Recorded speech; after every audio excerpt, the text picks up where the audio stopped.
ನೀವು ಮೊದಲೇ ಬಾರಿ ನಮ್ಮ ಚಾನಲ್ನ ನೋಡ್ತಾ ಇದ್ದರೆ ಹಾಯ್, ನಾನು ರೂಪಾ. ಹಾಗೂ ನೀವು ನೋಡ್ತಾ ಇದ್ದೀರಾ ನಮ್ಮ ಕನ್ನಡ ಚಾನಲ್ ಆದ ಸ್ಮಯ ಕಲಿಕೆ. ನೀವಿನ್ನೂ ನಮ್ಮ ಚಾನಲ್ಗೆ ಸಬ್ಸ್ಕ್ರೈಬ್ ಆಗಿಲ್ಲ ಅಂದರೆ ಈ ಕೂಡಲೇ ಸಬ್ಸ್ಕ್ರೈಬ್ ಮಾಡ್ಕೊಳ್ಳಿ. ಹಾಗೆ ಪಕ್ಕದಲ್ಲಿ ಕಾಣುವ ಬೆಲ್ಲೈಕನ್ನು ಪ್ರೆಸ್ ಮಾಡಿ ಆಲ್ ಅಂತ ಟ್ಯಾಪ್ ಮಾಡೋದನ್ನು ಮರಿಬೇಡಿ. ಇವತ್ತಿನ ವಿಡಿಯೋದಲ್ಲಿ ಪ್ರತಿ ವರ್ಷ ಆಷಾಢ ಮಾಸದ ಕೊನೆಯ ದಿನದಂದು ಅಂದರೆ ಅಮಾವಾಸ್ಯೆಯಂದು ಈ ವ್ರತವನ್ನು ಆಚರಣೆ ಮಾಡ್ತೀವಿ. ಇದನ್ನು ಭೀಮನ ಅಮಾವಾಸ್ಯೆ ಅಂತಲೂ ಕರಿತೀವಿ, ಹಾಗೆ ಪತಿ ಸಂಜೀವಿನಿ ವ್ರತ ಅಂತಲೂ ಕರಿತೀವಿ. ಹಾಗೆ ಇದನ್ನ ದಿನಸಿ ಗೌರಿ ಪೂಜೆ ವ್ರತ, ಜ್ಯೋತಿ ಸ್ತಂಭ ಗೌರಿ ವ್ರತ, ಭಂಡಾರದ ಹಬ್ಬ ಅಂತಲೂ ಕರಿತೀವಿ. ಇವತ್ತಿನ ವಿಡಿಯೋದಲ್ಲಿ ಜ್ಯೋತಿ ಭೀಮೇಶ್ವರ ವ್ರತವನ್ನ ಹೇಗೆ ಮಾಡೋದು ಅಂತ ತಿಳಿಸ್ಕೊಡ್ತಾ ಇದ್ದೀನಿ. ಹಾಗೆ ಭೀಮನ ಅಮಾವಾಸ್ಯೆ ಅಥವಾ ಆಷಾಢ ಅಮಾವಾಸ್ಯೆಯ ಪೂಜೆಯ ವಿಧಾನವನ್ನ ತಿಳಿಸ್ತಾ ಇದ್ದೀನಿ. ವ್ರತದ ದಾರನ ಹೇಗೆ ರೆಡಿ ಮಾಡ್ಕೋಬೇಕು, ಎಷ್ಟು ಗಂಟುಗಳನ್ನು ಹಾಕೋಬೇಕು, ಎಷ್ಟು ಎಳೆ ದಾರವನ್ನು ತಗೋಬೇಕು, ಪ್ರತಿಯೊಂದು ಕೂಡ ವಿವರವಾಗಿ ತಿಳಿಸ್ಕೊಡ್ತಾ ಇದ್ದೀನಿ. ಬನ್ನಿ ಇವಾಗ ಇದ್ರ ಬಗ್ಗೆ ಸಂಪೂರ್ಣವಾಗಿ ತಿಳ್ಕೊಳ್ಳೋಣ. ಅಮಾವಾಸ್ಯೆ ಅಂತೂ ಭಾನುವಾರ ಸೋಮವಾರ ಬಂದರೆ ತುಂಬ ಒಳ್ಳೆಯದು. ತಪ್ಪದೆ ಈ ಥರ ಭೀಮನ ಅಮಾವಾಸ್ಯೆನ ಆಚರಣೆ ಮಾಡ್ಕೋಬೇಕು. ದಾರನ ಹಿಂದಿನ ದಿನ ಅಥವಾ ಅವತ್ತಿನ ದಿನನೂ ಕೂಡ ರೆಡಿ ಮಾಡ್ಕೋಬೋದು. ದೇವರಿಗೆ ನಾವು ಕಂಕಣವನ್ನು ಕಟ್ಟಿರ್ತೀವಲ್ವ, ಅದಕ್ಕೆ 3 ಎಳೆ ಅಥವಾ 5 ಎಳೆ ದಾರವನ್ನು ತಗೋಬೇಕು. ಅದಕ್ಕೆ ಅರಿಶಿನ ಕೊಂಬನ್ನು ಕಟ್ಟಿ ಇಡಬೇಕು. ದೀಪಗಳನ್ನು, ದೀಪಾಲೆ ಕಂಬಗಳನ್ನು ಉಪಯೋಗಿಸೋದು ತುಂಬ ಒಳ್ಳೆಯದು. ಹಿತ್ತಾಳೆ ಅಥವಾ ಬೆಳ್ಳಿದು ಇದ್ದರೆ ಒಳ್ಳೆಯದು. ಜರ್ಮನ್ ಸಿಲ್ವರ್ ದೀಪಗಳನ್ನು ಮಾತ್ರ ಇಡಬೇಡಿ. ಹಿತ್ತಾಳೆ ದೀಪದ ಕಂಬಗಳು, ಬೆಳ್ಳಿ ದೀಪದ ಕಂಬಗಳನ್ನು ಉಪಯೋಗಿಸ್ಕೋಬೋದು. ಈ ಒಂದು ವ್ರತವನ್ನು ಮದುವೆ ಆಗಿರೋ ಹೆಣ್ಣು ಮಕ್ಕಳು, ಮದುವೆ ಆಗದೇ ಇರೋ ಹೆಣ್ಣು ಮಕ್ಕಳು ಇಬ್ಬರೂ ಕೂಡ ಆಚರಣೆ ಮಾಡ್ಬೋದು. ಮದುವೆ ಆಗಿರೋ ಹೆಣ್ಮಕ್ಳು ನಿಮ್ಮ ಗಂಡ, ಅಣ್ಣ, ತಮ್ಮಂದಿರು, ತಂದೆ ಈ ರೀತಿ ಮನೆಯಲ್ಲಿರುವ ಗಂಡು ಮಕ್ಕಳಿಗೆ ಆಯುಸ್ಸು, ಆರೋಗ್ಯ ವೃದ್ಧಿಯಾಗಲಿ, ಅವರೆಲ್ಲರ ಕೆಲಸ ಕಾರ್ಯಗಳು ಯಶಸ್ಸು ಆಗಲಿ ಅಂತ ಹಾರೈಸುತ್ತಾ ಜ್ಯೋತಿ ಭೀಮೇಶ್ವರ ವ್ರತವನ್ನು ಮಾಡ್ಬೋದು. ಇನ್ನು ಮದುವೆ ಆಗಬೇಕಾಗಿರುವ ಹೆಣ್ಮಕ್ಳು ಒಳ್ಳೆ ಗಂಡ ಸಿಗಲಿ, ಅವರ ಒಂದು ಕನಸಿನ ಸಂಗಾತಿ ಹೇಗಿರಬೇಕು ಅಂತ ಒಂದು ಒಳ್ಳೆ ಹುಡುಗ ಸಿಗಲಿ ಅಂತ ಹೇಳಿ ಈ ಒಂದು ವ್ರತನ ಮಾಡ್ಬೋದು. ಇನ್ನು ಈ ವ್ರತದಲ್ಲಿ 2 ವಿಧಾನ ಇದೆ. ಕೆಲವರು ಭೀಮನ ಅಮಾವಾಸ್ಯೆ ಅಂದರೆ ಗಂಡನ ಪಾದ ಪೂಜೆ ಮಾಡೋದು ಭೀಮನ ಅಮಾವಾಸ್ಯೆ ಅಂತ ತಿಳ್ಕೊಂಡಿರ್ತಾರೆ. ಆದರೆ ಅದಕ್ಕೂ ಮೊದಲು ಶಿವ ಪಾರ್ವತಿಯರ ಈ ಒಂದು ವ್ರತವನ್ನು ಶಿವ ಪಾರ್ವತಿಯರ ಸ್ವರೂಪವಾಗಿರುವಂಥ 2 ದೀಪಗಳ ಕಂಬಗಳನ್ನು ಇಟ್ಟು ಈ ರೀತಿ ಪೂಜೆನ ಮಾಡಬೇಕು. ಇದಾದ ನಂತರ ನಿಮ್ಮ ಒಂದು ಗಂಡನ ಪಾದ ಪೂಜೆನ ಮಾಡ್ಕೋಬೇಕು. ಅದು ಕೂಡ ಯಾವ ರೀತಿ ಮಾಡಬೇಕು ಅಂತ ತಿಳ್ಕೊಳ್ಳೋಣ. ಏಕೆಂದರೆ ಸಾಕಷ್ಟು ಜನ ಆ ಒಂದು ತಪ್ಪನ್ನು ಕೂಡ ಮಾಡ್ತಾ ಇರ್ತಾರೆ. ಇದಕ್ಕೋಸ್ಕರ ಸರಿಯಾದ ವಿಧಾನದಲ್ಲಿ ಹೇಗೆ ಮಾಡಬೇಕು ಅನ್ನೋದನ್ನು ಕೂಡ ತಿಳಿಸ್ತಾ ಇದ್ದೀನಿ. ಮದುವೆ ಆಗಿರುವಂಥ ಹೆಣ್ಮಕ್ಳು 9 ಎಳೆ ದಾರವನ್ನು ತಗೋಬೇಕು.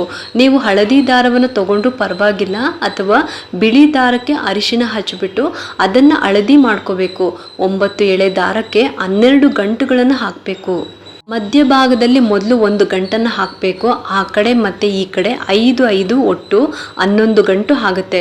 ನಾವು ಅದಕ್ಕೆ ಒಂದು ಸೇವಂತಿಗೆ ಹೂನ ಸೇರಿಸಿ ಗಂಟನ್ನು ಹಾಕ್ತೀವಿ. ಆಗ 12 ಗಂಟು ಆಗುತ್ತೆ. 12 ಗಂಟುಗಳು 12 ಜ್ಯೋತಿರ್ಲಿಂಗದ ಪ್ರತೀಕ. ಇದಕ್ಕೋಸ್ಕರ 12 ಗಂಟುಗಳನ್ನು ಹಾಕಬೇಕು. ಇನ್ನು ಮದುವೆ ಆಗದೆ ಇರೋ ಹೆಣ್ಮಕ್ಳು 5 ಎಳೆ ದಾರವನ್ನು ತಗೋಬೇಕು. 5 ಗಂಟುಗಳನ್ನು ಹಾಕೋಬೇಕು. ಅಂದರೆ ದಾರಕ್ಕೆ 4 ಗಂಟನ್ನು ಹಾಕಬೇಕು. ಹೂ ಸೇರಿಸಿ 1 ಗಂಟನ್ನು ಹಾಕಬೇಕು. ಮದುವೆ ಆಗದೆ ಇರೋ ಹೆಣ್ಮಕ್ಳು 5 ಎಳೆ ದಾರ 5 ಗಂಟು, ಮದುವೆ ಆಗಿರೋರು 9 ಎಳೆ ದಾರ 12 ಗಂಟುಗಳು. ನೀವು ಯಾವ ಜಾಗದಲ್ಲಿ ನೀವು ಪೂಜೆನ ಮಾಡಬೇಕು ಅಂತ ಅನ್ಕೊಂಡಿದ್ದೀರೋ ಆ ಜಾಗನ ಚೆನ್ನಾಗಿ ಒರೆಸಿ ರಂಗೋಲಿ ಹಾಕಿ ಒಂದು ಪೀಠನ ಇಡಬೇಕು. ಅದ್ರ ಮೇಲೆ ಒಂದು ತಾಮ್ರ ಅಥವಾ ಹಿತ್ತಾಳೆ ಪ್ಲೇಟನ್ನು ಇಡಬೇಕು. ಅಥವಾ ಮುದುಕದ ಎಲೆ ಇದ್ದರೆ ಅದನ್ನು ಕೂಡ ಬಳಸ್ಬೋದು. ಯಾವುದೇ ಕಾರಣಕ್ಕೂ ಸ್ಟೀಲ್ ಪ್ಲೇಟ್ಗಳನ್ನ ಯೂಸ್ ಮಾಡಬೇಡಿ. ಇನ್ನು ಗ್ರಂಥಿಗೆ ಅಂಗಡಿನಲ್ಲಿ ಅಡಿಕೆ ತಟ್ಟೆಗಳು ಸಿಗುತ್ತೆ, ಅದು ಕೂಡ ಉಪಯೋಗಿಸ್ಕೋಬೋದು. ಅದ್ರ ಮೇಲೆ ಅಕ್ಕಿನ ಹಾಕಿ ಮತ್ತು ಶ್ರೀಮ್ ಅನ್ನೋ ಬೀಜಾಕ್ಷರಿ ಮಂತ್ರವನ್ನು ಅರಿಶಿಣದಿಂದ ಬರಿಬೇಕು.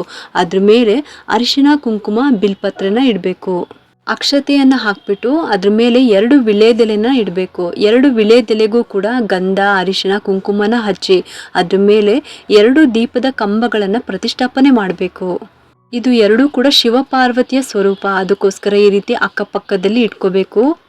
ಹಿಂಭಾಗದಲ್ಲಿ ನೀವು ಶಿವ ಪಾರ್ವತಿ ಫೋಟೋ ಇದ್ದರೆ ಅದನ್ನು ಕೂಡ ಇಡ್ಬೋದು. ಅಥವಾ ಬರೀ ಶಿವನ ಫೋಟೋ ಅಥವಾ ದುರ್ಗೆ ಫೋಟೋ, ಪಾರ್ವತಿ ದೇವಿ ಫೋಟೋ, ಚಾಮುಂಡೇಶ್ವರಿ ಫೋಟೋ ನಿಮ್ಮ ಮನೆಯಲ್ಲಿ ಯಾವುದಿದೆಯೋ ಅದನ್ನು ಇಡ್ಬೋದು. ಏನೂ ಇಲ್ಲ ಅಂದರೂ ಕೂಡ ದೇವರ ಮನೆಯಲ್ಲಿ ಕಳಶದ ಪಕ್ಕದಲ್ಲಿ ಬಲಭಾಗ ಅಥವಾ ಎಡಭಾಗದಲ್ಲಿ ನೀವು ಈ ರೀತಿ ಪೂಜೆನ ಮಾಡ್ಕೋಬೋದು. ದೀಪಗಳನ್ನು ಇಟ್ಟು ಪೂಜೆನ ಮಾಡ್ಕೋಬೋದು. 2 ದೀಪಗಳ ಮುಂದೆ ಗಣಪತಿಯನ್ನು ಪ್ರತಿಷ್ಠಾಪನೆ ಮಾಡಬೇಕು. ಗಣಪತಿಗೂ ಕೂಡ ಅಷ್ಟೇನೆ ಗರಿಕೆ ಮತ್ತು ಬಿಳಿ ಎಕ್ಕದ ಹೂ ಸಿಕ್ಕಿದ್ರೆ ಇನ್ನು ಕೆಂಪು ಹೂನ ಇಟ್ಟು ಅಲಂಕಾರನ ಮಾಡ್ಕೊಳ್ಬೋದು. ಆದಷ್ಟು ಈ ಒಂದು ಪೂಜೆಗೆ ಮಲ್ಲಿಗೆ ಹೂವು ಸಿಕ್ಕಿದ್ರೆ ತುಂಬ ಒಳ್ಳೆಯದು. ಮಲ್ಲಿಗೆ ಹೂವಿನಿಂದ ಅಲಂಕಾರ ಮಾಡಿ 2 ದೀಪಗಳಿಗೂ ಕೂಡ ಸುತ್ತಿ ಹೂವನ್ನು ಇಟ್ಟು ಅಲಂಕಾರವನ್ನು ಮಾಡ್ಕೋಬೋದು. ಮತ್ತು ಕಂಕಣವನ್ನು ಸಪ್ರೇಟಾಗಿ 2 ದೀಪಕ್ಕೂ ಕೂಡ ಕಟ್ಟಬೇಕು.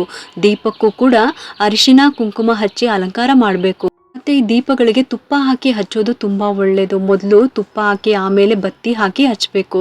ಆದಷ್ಟು ಪೂಜೆಗೆ ಬಿಲ್ವಪತ್ರೆ, ಮಲ್ಲಿಗೆ ಹೂವು, ಕೆಂಪು ದಾಸವಾಳ, ತಾವರೆ ಹೂವು ಈ ರೀತಿ ನೀವು ಪೂಜೆಗೆ ಉಪಯೋಗಿಸ್ಕೋಬೋದು. ತುಂಬ ಒಳ್ಳೆಯದು. ಇನ್ನು ನೈವೇದ್ಯಕ್ಕಾಗಿ ಬೆಳಗ್ಗೆ ಹಾಲು, ಹಣ್ಣು, ಗೋಧಿ ಪಾಯಸನ ಮಾಡ್ಬೋದು. ನೀವು ಗೋಧಿ ಪಾಯಸ ಇಡ್ತೀರಾ ಅಂದರೆ ಹಾಲು ಇಡೋದು ಬೇಡ. ಬಾಳೆಹಣ್ಣು ಅಥವಾ ದಾಳಿಂಬೆ ಹಣ್ಣು ಈ ರೀತಿ ನೀವು ಹಣ್ಣನ್ನು ಇಟ್ಟು ಅದ್ರ ಜೊತೆಗೆ ಗೋಧಿ ಪಾಯಸವನ್ನು ಮಾಡಿ ನೈವೇದ್ಯಕ್ಕೆ ಇಡ್ಬೋದು.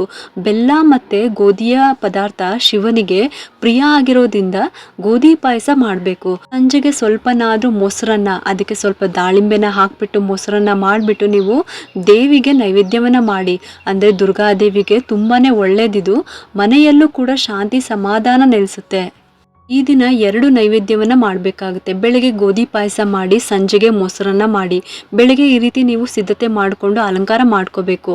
ಇನ್ನು ಈ ದೀಪಗಳ ಮುಂದೆ ಇನ್ನೂ 2 ದೀಪನ ಹಚ್ಚಬೇಕಾಗುತ್ತೆ. ಅಥವಾ ಕಾಮಾಕ್ಷಿ ದೀಪ ಹಚ್ಚೋದಾದರೆ ಒಂದನ್ನು ಹಚ್ಚಿ, ಇಲ್ಲ ಅಂದರೆ 2 ಮಣ್ಣಿನ ದೀಪ ಅಥವಾ ನಿಮ್ಮ ಮನೆಯಲ್ಲಿ ಯಾವ ದೀಪ ಇದೆಯೋ ಅದನ್ನು ನೀವು ಹಚ್ಬೋದು. ಆ ದೀಪಗಳಿಗೂ ಕೂಡ ತುಪ್ಪ ಹಾಕಿದ್ರೆ ತುಂಬ ಒಳ್ಳೆಯದು. ಇಲ್ಲ ಅಂದರೆ ನೀವು ಯಾವ ಎಣ್ಣೆಯಿಂದ ದೀಪ ಹಚ್ತೀರೋ ಅದೇ ಎಣ್ಣೆಯಿಂದ ದೀಪಗಳನ್ನು ಹಚ್ಕೋಬೋದು. ಈ 2 ದೀಪಗಳನ್ನು ಶಿವಪಾರ್ವತಿ ಸ್ವರೂಪ ಅಂತ ತಿಳ್ಕೊಂಡಿರೋದ್ರಿಂದ ಇದ್ರ ಮುಂದೆ ಕೂಡ 2 ದೀಪನ ಹಚ್ಚಲೇಬೇಕು. ಇವಾಗಲೇ ಸಿದ್ಧತೆನ ಮಾಡ್ಕೊಂಡಿರುವಂಥ ವ್ರತದ ದಾರನೂ ಕೂಡ ದೇವ್ರ ಮುಂದೆ ಇಟ್ಟು ಗಂಡನಿಗೆ ಹೆಂಡತಿ ಕಟ್ಟಬೇಕು, ಹೆಂಡತಿಗೆ ಗಂಡ ಕಟ್ಟಬೇಕು. ಮದುವೆ ಆಗದೆ ಇರೋ ಹೆಣ್ಮಕ್ಳು ಅವರ ತಾಯಿ ಕೈಯಲ್ಲಿ ದಾರನ ಕಟ್ಟಿಸ್ಕೋಬಹುದು. ಇನ್ನು ಗಂಡ ಕೆಲಸದ ಮೇಲೆ ಬೇರೆ ಊರಿಗೆ ಹೋಗಿದ್ದಾರೆ, ನಾವು ಒಬ್ಬರೇ ವ್ರತನ ಮಾಡ್ತಾ ಇರೋದು ಅಂದರೆ ಮನೆಯಲ್ಲಿ ನಿಮಗಿಂತ ದೊಡ್ಡವರು ಯಾರಾದರೂ ಇದ್ದರೆ ಅವರು ಕೈಯಲ್ಲಿ ವ್ರತದ ದಾರನ ಕಟ್ಟಿಸ್ಕೋಬೇಕು. ಪೂಜೆನ ಶುರು ಮಾಡಬೇಕು. ಮೊದಲು ಸಂಕಲ್ಪ ಮಾಡ್ಕೊಳ್ಳಿ. ಕೈಯಲ್ಲಿ ಹೂ ಅಕ್ಷತೆಯನ್ನು ಇಟ್ಕೊಂಡು ಸಂಕಲ್ಪನ ಮಾಡ್ಕೊಳ್ಳಿ. ಗಣಪತಿನ ಪ್ರಾರ್ಥನೆ ಮಾಡ್ಕೊಳ್ಳಿ. ನಿಮ್ಮ ಮನೆ ದೇವ್ರನ್ನ ಸ್ಮರಣೆ ಮಾಡ್ತಾ, ಶಿವ ಪಾರ್ವತಿಯರನ್ನು ನೆನೆಸ್ಕೊಂಡು ಲಕ್ಷ್ಮೀನಾರಾಯಣರನ್ನು ಸ್ಮರಣೆ ಮಾಡ್ತಾ ಯಥಾಶಕ್ತಿ ಭೀಮನ ಅಮಾವಾಸ್ಯೆಯನ್ನು ಸರಳವಾಗಿ ಈ ಒಂದು ವ್ರತನ ಮಾಡ್ತಾ ಇದ್ದೀನಿ ಅಂತ ಕೇಳಿಕೊಂಡು ಸಂಕಲ್ಪನ ಮಾಡ್ಕೊಳ್ಳಿ. ಅನಂತರ ಹೂ ಅಕ್ಷತೆಯನ್ನು ದೇವ್ರ ಮುಂದೆ ಹಾಕಬೇಕು. ಇದಾದ ನಂತರ ಶಿವನ ಅಷ್ಟೋತ್ತರ, ಪಾರ್ವತಿ ಅಷ್ಟೋತ್ತರನ ಹೇಳ್ಕೊಳ್ಳಿ. ಮತ್ತು ಶಿವನ ಸ್ತೋತ್ರಗಳು, ದುರ್ಗಾದೇವಿಯ ಸ್ತೋತ್ರಗಳು, ಅಷ್ಟೋತ್ತರವನ್ನು ಮಾಡ್ಕೋಬೇಕು. ಸಾಧ್ಯವಾದರೆ ದುರ್ಗಾ ಅಷ್ಟೋತ್ತರವನ್ನು ಹೇಳ್ತಾ ಕುಂಕುಮಾರ್ಚನೆಯನ್ನು ಮಾಡಿ, ತುಂಬ ಒಳ್ಳೆಯದು.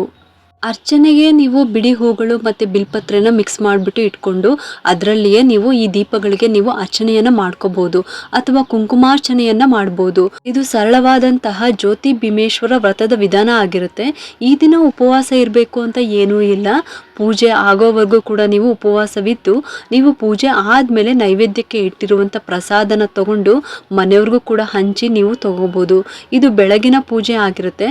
ಇನ್ನು ಸಂಜೆ ಕೂಡ ಅಷ್ಟೇ. ಸಂಜೆ 5:30 ನಂತರ ಹೊಸ್ಲಿಗೂ ಕೂಡ ದೀಪನ ಹಚ್ಚಿ, ತುಳಸಿ ಮುಂದೆ ಕೂಡ ತುಪ್ಪದ ದೀಪನ ಹಚ್ಚಬೇಕು.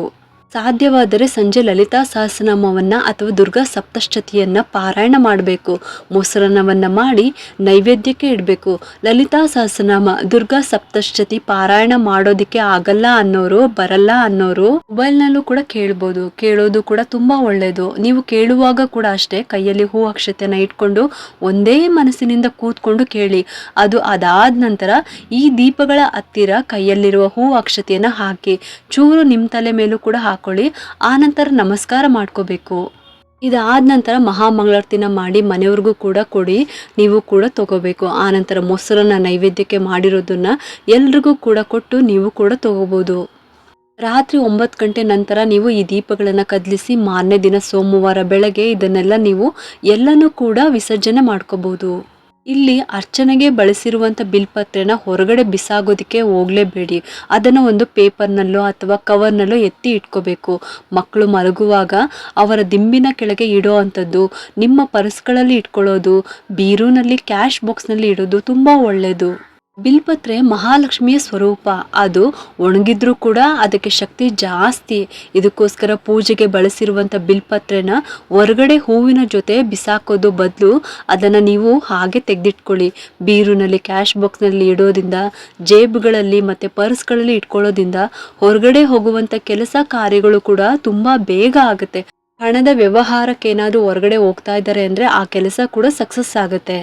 ಅಷ್ಟೇ ಅಲ್ಲದೆ ಇದಕ್ಕೆ ಆಕರ್ಷಣ ಶಕ್ತಿ ಕೂಡ ಜಾಸ್ತಿ. ಕ್ಯಾಶ್ ಬಾಕ್ಸ್ನಲ್ಲಿ ಇಡೋದ್ರಿಂದ ಧನ ಆಕರ್ಷಣೆ ಕೂಡ ಆಗುತ್ತೆ.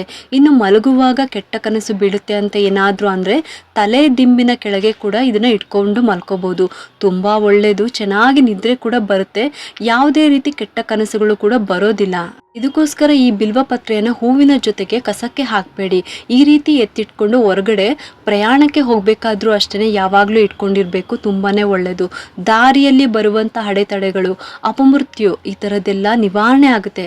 ಈ ಒಂದು ವ್ರತಕ್ಕೆ ಉಪವಾಸ ಮಾಡಿನೇ ಪೂಜೆ ಮಾಡಬೇಕು ಅಂತ ಏನೂ ಇಲ್ಲ. ಇದು ನಿಮ್ಮಷ್ಟಕ್ಕೆ ಬಿಟ್ಟಿದ್ದು. ನಿಮ್ಮ ಶಕ್ತಿಗೆ ಅನುಸಾರ ನೀವು ನಿಮ್ಮ ದೇಹ ಸ್ಥಿತಿನ ನೋಡಿಕೊಂಡು ಉಪವಾಸನ ಮಾಡ್ಕೋಬೋದು. ಆದರೆ ಉಪವಾಸ ಅಂತೂ ಕಡ್ಡಾಯ ಅಂತೂ ಏನೂ ಇಲ್ಲ. ಬೆಳಗಿನ ಪೂಜೆ ಆಗೋವರೆಗೂ ಬೇಕಿದ್ರೆ ಉಪವಾಸ ಇದ್ದರೆ ಸಾಕು. ಮತ್ತು ಪೂಜೆ ಆದಮೇಲೆ ನೈವೇದ್ಯಕ್ಕೆ ಇಟ್ಟಿರುವಂಥ ಪ್ರಸಾದವನ್ನು ತಿಂದು ಆನಂತರ ನೀವು ಊಟನ ಮಾಡ್ಕೋಬೋದು.